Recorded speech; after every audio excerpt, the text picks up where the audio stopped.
Welcome to the morning edition of NBC News, and you are with me, Evelyn Chingambi. A look at our top stories. The Attorney General maintains that his office acted within its constitutional mandate by advising the Public Service Pension Trust Fund trustees to exercise caution on the Amaryllis Hotel transaction. Malawi's power connection deal with Mozambique will be concluded by the next quarter of this year, and the recent heavy rains place over 2,000 households in Mangochi at risk of waterborne diseases following the collapsing of pit latrines.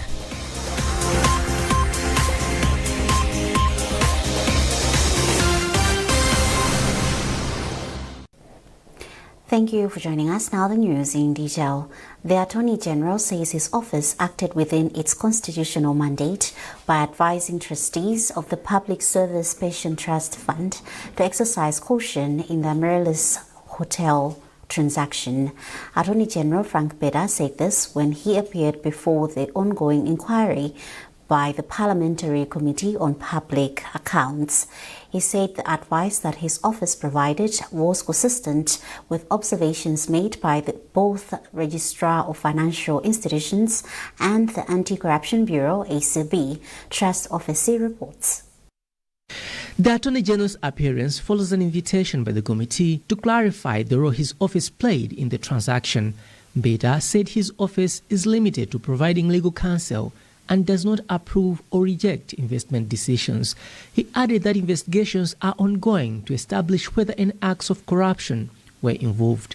Chairperson of the Public Accounts Committee, Stephen Malondera, has expressed confidence in the ongoing investigations, saying the committee has made significant progress. Basically now I should say we are somewhere around 90%, and the report is already being generated, and the minutes we have because of what's been on top of this, and our secretariat has sacrificed a lot in providing the details and making sure that we are up to speed. And let me also thank other colleagues who are sharing information, their feelings and their position on the whole inquiry. The committee is expected to conclude the inquiry into the sale of the Amaryllis Hotel before Parliament rises, after which a report will be presented in the House. Trust Office, NBC News, Lilongwe. Government has disclosed that it is in the closing in of the power connection deal with Mozambique, which will materialize by the next quarter of this year. Chief Secretary to Government Justin Saidi said this in Lilongwe at the opening of the Southern Africa Power Pool SAP Executive Committee. He said the project will also enable Malawi become an active member of SAP by connecting with the rest of the SADC region through electricity. Patrick Dambola reports. Speaking when he opened the executive meeting of the Southern Africa Power Pool SAP, Chief Secretary to the Government Justin Saidi said electricity remains one of the most critical drivers of economic transformation, and that this vision can be made a reality through SAP. At this point, Saidi disclosed that the government of Malawi is in the final stretches of the transformative Mozambique-Malawi Interconnector project in the next quarter. He said this project is the lifeline that will finally link Malawi to the region, thereby allowing Malawi to trade power with the flexibility the modern economy demands. We are getting almost 50 megawatts from Mozambique, and obviously that will help us really to reduce the power shortage in the country, as we are also looking at some other avenues of bringing more power apart from the Malawi-Mozambique interconnector. You know, we are working on the Mpatamanga Gorge, but also we are working on the Kamwamba. So obviously we are sure that come 2030 we should be talking almost 1,000. He then called on the experts to continue applying knowledge and experience to develop innovative and practical solutions that will keep the lights on, commerce thriving, industries productive, and agriculture flourishing. For his part, Executive Director of SAP, Steve Dura, said the meeting would discuss a number of issues that are aimed at ensuring that the Southern Africa region is interconnected through electricity. So part of the critical issues that are going to be discussed is to ensure that the remaining members that are not connected to the rest of the subgrid are connected. Among them is Malawi itself, which we expect to be connected in the second quarter of this year, and that will be followed by Tanzania, which should be connected by 2028, and after that we want to see Angola also interconnected. We want to see all these members bringing in their excess generation for others to be able to import from, as well as they should be able to allow others to buy power from the region. SAP, which currently has 12 member states, was formed through SADC in 1995 to, among other things, increase the accessibility of electricity to rural communities. Patrick Dambula, MBC News, Lilongwe. The newly appointed Director General of the Malawi Broadcasting Corporation, MBC, Brian Banda, has challenged members of staff to work professionally to make MBC great again. Speaking during a familiarization tour of MBC Area 4 studios in Lilongwe, Banda emphasized that collective effort is the only way to restore the institution's prestige. He urged employees to remain hardworking with the goal of transforming the national broadcaster. Maeso Shikadzula has the details. Accompanied by other MBC officials, including past immediate Acting Director General Moses Chioni, newly appointed MBC Director General Brian Banda appreciated for himself the operations of the studios, which work closely with the main studios in Blantyre. Speaking during his interaction with the members of staff, Banda called on professionalism among all members of staff for the betterment of the nation. He said MBC is not a political ground, as it has employed professionals who work towards bringing good content to the public. On this, Banda emphasized the need to promote a one MBC, saying this needs proper collaboration among all the members of staff. He also stressed the need to follow the chain of command when discharging the corporation duties at all times. Banda also called for a political MBC so that the organization retains its lost glory by making it a one unified institution.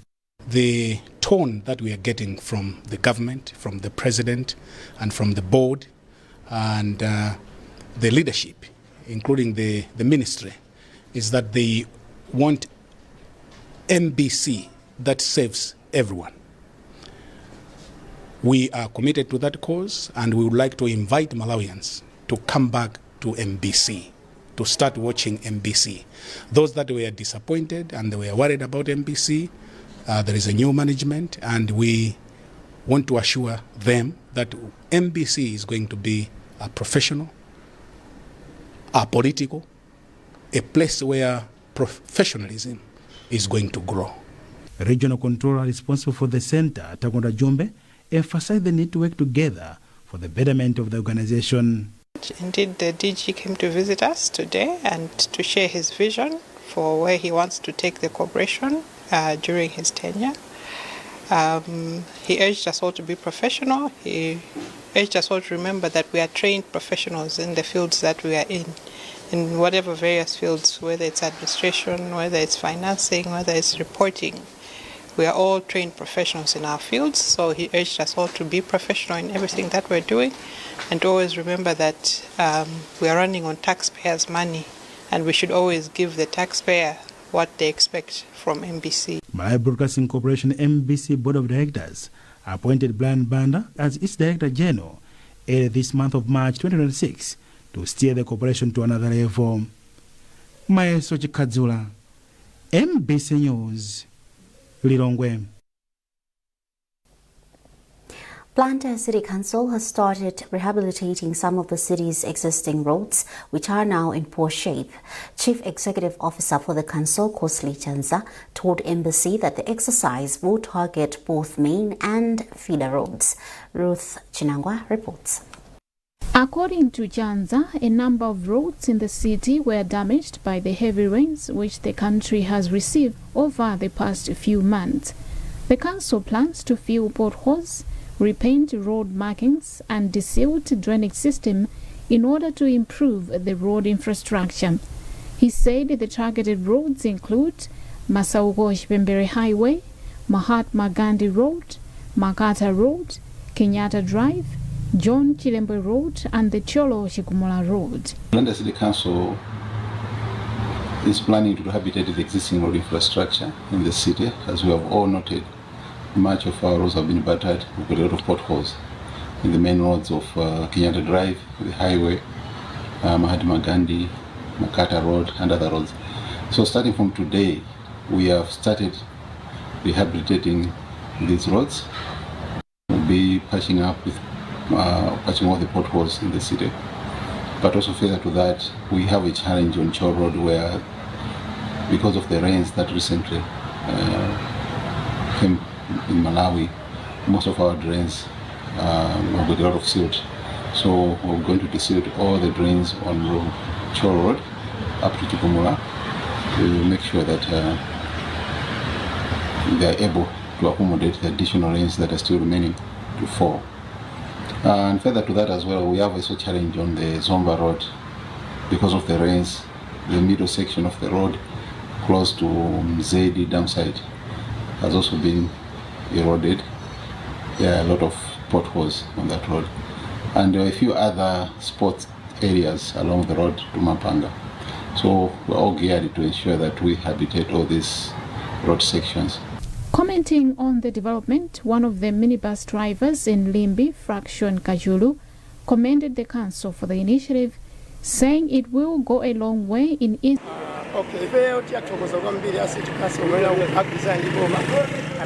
With the coming of the rehabilitation work, we believe mobility challenges will be addressed.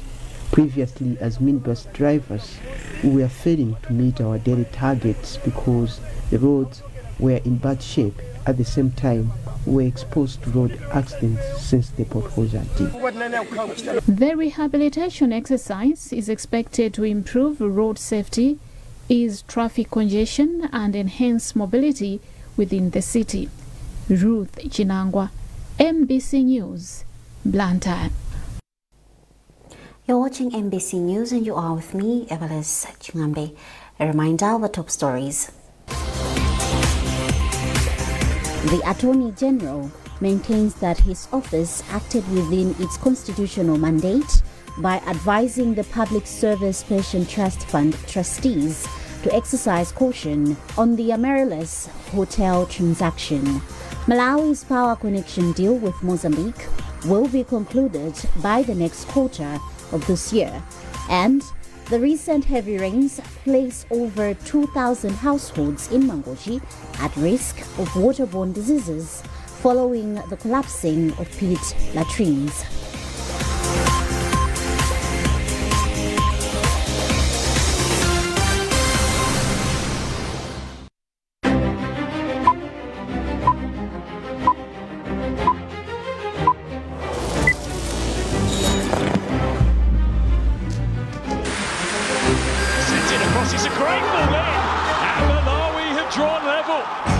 The power of television is so present in our lives. TV is a responsibility not only in entertaining and informing people, but using this medium of communication in positive ways to teach and enlighten people. Some years ago, Malawi saw the birth of its first television station, Television Malawi, TVM. It kept all of us excited and glued. And this 1st of April, we celebrate its 27th anniversary. Join us for our special broadcast on this day.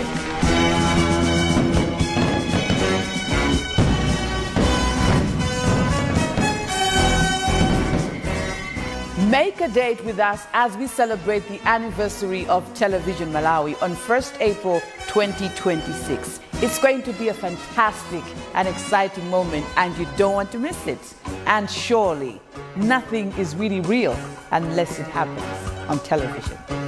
MBC, inspiring the nation.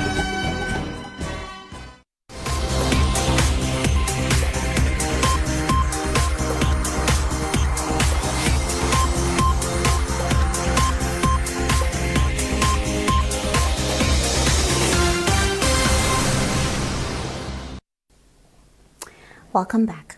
About 2,000 households in Mangochi are at risk of waterborne diseases following the collapsing of pit latrines due to heavy rains that recently hit some parts of the country. According to District Water Development Officer James Manda, most affected communities are from 6 traditional authorities. So Tindazi has filed this report being read by Owen Mavula. Communities in some flood-hit areas in Mangochi are increasingly concerned about the risk of waterborne diseases following the collapse of pit latrines due to a heavy downpour that recently hit some parts of the country. In the area of traditional authority Mpinganjira, for instance, about 500 pit latrines have been damaged, exposing the community to open defecation. According to chairperson for the Area Development Committee, Leo Kalimbuka, the development is posing significant health risks, including the spread of disease like diarrhea. This is a very big problem, considering that now many villagers are opting to use school toilets and the area continue flooding. We are fearing the outbreak of waterborne diseases such as cholera in our villages if they are not provided with sanitation and hygiene messages. Equally affected are students of Nansenga Community Day Secondary School. Authorities there are raising concerns that the collapsing of the toilets at the facility may affect attendance rate of students, particularly girls. Head teacher for the Community Day Secondary School, Joseph Chingoma, explains. Nansenga CDSS has about 318 learners. The continuous rain that we have had the past week has caused damage to our toilets, and that automatically will affect attendance of our learners, mostly girls. When there are no toilets at a school like this one, automatically learners cannot come to school. According to District Water Development Officer for Mangochi, James Manda, the most affected areas are Makanjira, Nankumba, Namavi, Mapira, Mponda and Mpinganjira, with the latest report indicating that over 2,000 pit latrines have been damaged, including 5 boreholes. Infrastructures have been damaged, including boreholes. Currently, 5 boreholes has been affected in Makanjira and in Tiejowe. As well as more than 2,000 pit latrines has been washed away due to heavy rains, exposing people to use alternative resources, which issues of open defecation will be increased. Available information indicates that about 6,000 households have been affected by the recent floods in Mangochi, while 4 people have lost their lives. Some people in Zuzu have turned the space behind St. John of God University into a waste dumping site, a development that is putting lives at risk of contracting diseases such as cholera. While one of the block leaders at Chiwanja, Joe Makiwinja, says they presented the matter to Mzuzu City Council for intervention, but the council spokesperson, McDonald Kondwe, said the council is not responsible for collecting waste from the mentioned area. We have a report. A space behind St. John of God University, which was a passage for people, is now a dumping site for waste from Zigwagwa Market and some surrounding households. The concerned residents say the development is posing a threat to their health. Here, this waste pose threat to our life, which can lead to the diseases like cholera. We are unpleased with the place. The place which we are seeing is ours, but people throw litters here. We are disheartened with the issue. We are unable to do our business properly because the place is unhygienic. When contacted on the issue, spokesperson for the Mzuzu City Council, McDonald Kondwe, said the mentioned area is not in the jurisdiction of the waste collection and has advised the concerned residents to discuss the matter with their block leaders. So far, I think we haven't received a formal complaint as a council. So if there are issues, let them channel them to the council, and we should be able to attend to such issues. If not, the other option is that they can take up the issues to the local leadership. However, the block leader, Joe Makiwinga, insists that they need the council to intervene on the matter. I've been to the city almost 3 times. We even asked the city people to provide us a bin where people can throw those rubbish but we have never been assisted. Waste management continues to be a challenge in cities, the situation that is influenced by rapid population growth, among others. There is need for collective efforts in the fight against polio. Lomwe Paramount Chief Kaduya of Palombe District made the remarks during the launch of the oral polio vaccination campaign at Nalingula Primary School in the district. She also denounced certain religious beliefs that discourage people from accessing medical services such as vaccines, describing them as a violation of the right to life. Our reporter Tumbiko Nyirongo attended the launch and has filed this report, being read by Tamvani. The polio vaccination campaign is targeting children under the age of 10, and it will run from Tuesday, March 24 to Friday, March 27. Speaking during the launch for Palombe District, Paramount Chief Kaduya emphasized that faith leaders, parents and guardians hold a collective responsibility to ensure that all eligible children are vaccinated. The chief also commended the Ministry of Health and Sanitation for its decision to increase the vaccination age limit from 5 to 10 years. Echoing these statements, Palombe District Commissioner Yobu Makinagama urged families to take full advantage of the exercise to safeguard their children's health. My appeal to parents, to teachers, and children is that let us go to various places and get this vaccination. It's very important to be vaccinated against polio, because if we do not do that, we are inviting trouble. According to Palombe District Medical Officer Dr. Leonard Napazi, the district aims to vaccinate over 161,000 children. He called on the community to cooperate with health surveillance assistants, HSAs, who will be conducting door-to-door visits throughout the 4-day period. Polio is a dangerous disease because we're looking at the paralysis. So just imagine you have a child who is not vaccinated and has contracted the polio virus. Ending up with that paralysis, it's a burden to the family, to the village, as well as to the nation, because this child who may have polio vaccine might not be productive to the country. So looking at the long-term effects of the polio itself, it's very, very bad. But on our case, we have tried to move around, to do community sensitization, community mobilization, so that in our communities, they should be aware on the dangers of the polio, and they should make sure that all their children who are eligible for this vaccine, they are vaccinated during this campaign. The campaign is a collaborative effort between the government and various partners.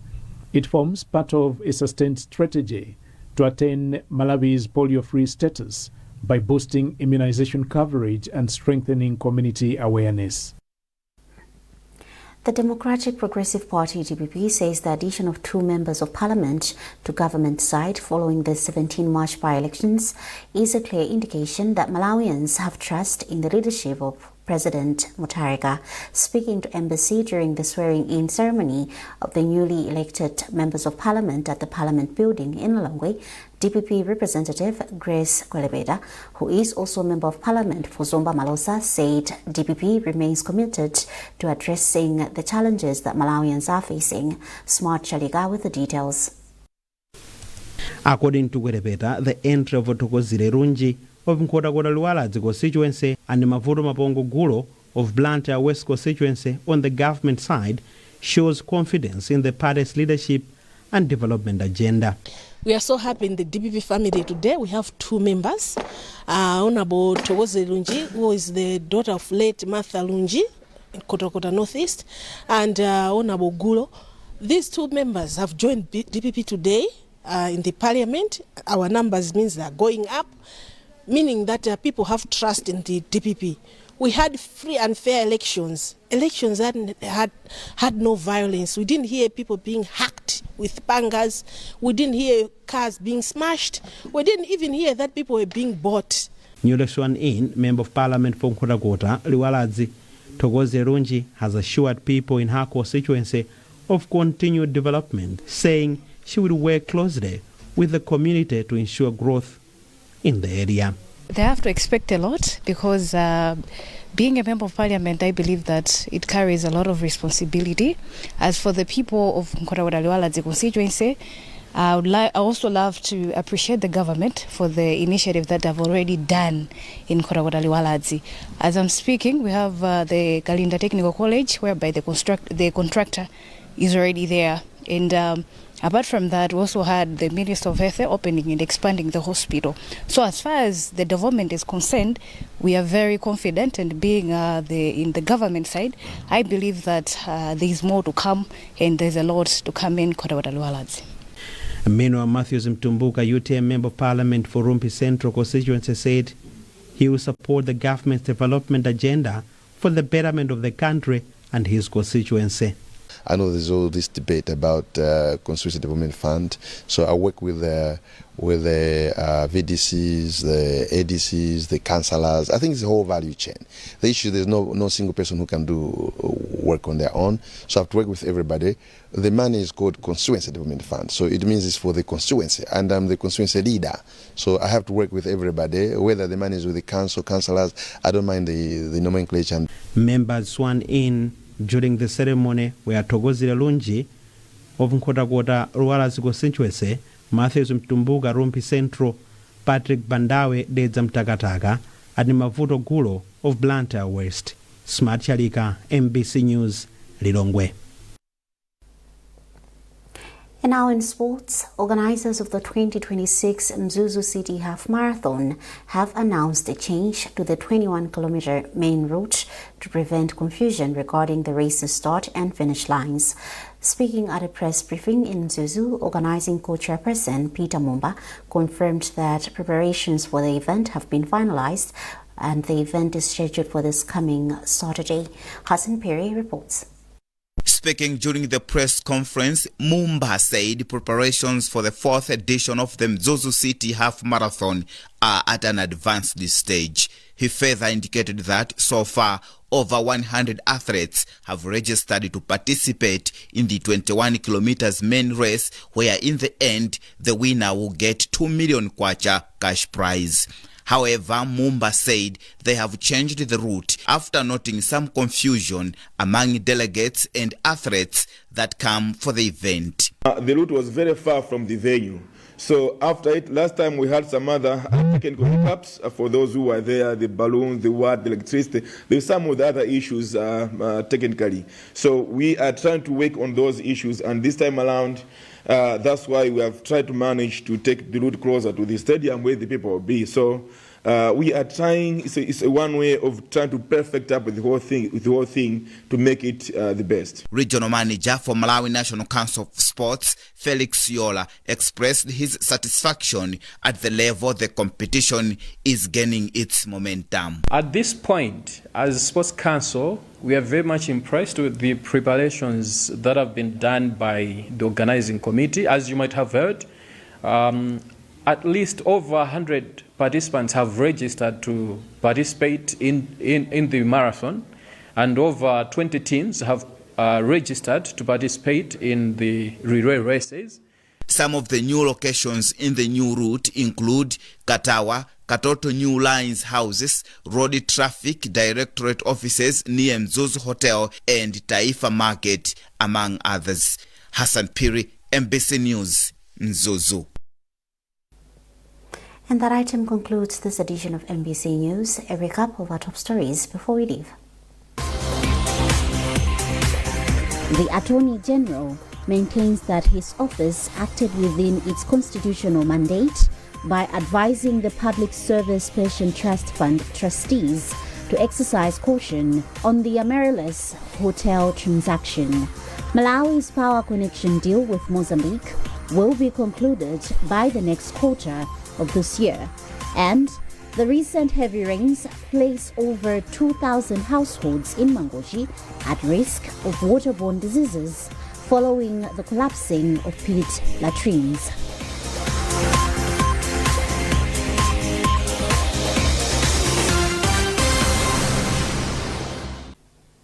For more updates, visit MBC Digital on Facebook, X, and Instagram.